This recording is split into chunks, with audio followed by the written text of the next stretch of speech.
Hi, good evening everyone. Matindi itong nabasa kong vlog ngayon, no? Basahin ko na lang, ano? Kasi bare months na next week. So, ang tanong ko dito ay aware ka ba sa health mo? Pakibasa or pakinggan mo ang video na to kung aware ka nga ba. Alam mo bang mayroon tayong mga herbal and health products kasama natin na exercise na makakapag-prevent sa mga ganitong klaseng sakit, kasi matindi itong nabasa kong vlog na to eh. English ang nakasabi dito. Sabi dito, the saddest and educational thing you will see today. Did you know that during hemodialysis, blood is extracted from the body through the red tube, goes through the dialysis machine, and then reintroduced into the body through the blue tube. So makikita nyo dyan sa picture.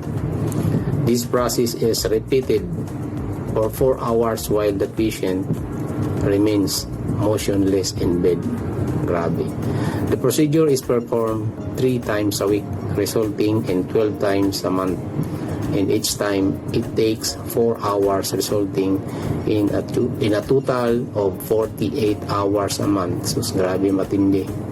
For those who are not affected, this process of flushing the kidneys happens automatically 36 times a day with no effort of inconvenience.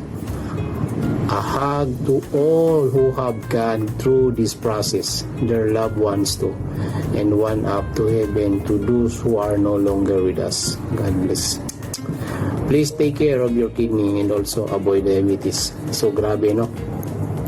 Maraming paraan po para maiwasan ng mga bagay na yan, lalo na yung kidney at diabetes, heart attack, high blood, cancer, alam niyo yung ibig sabihin. So mag-ingat po tayo, no?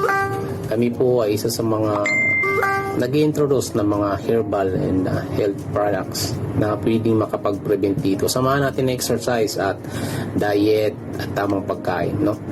Mag-ingat po tayo, bare months na. And next week, ayun na, start na ng bare months, no?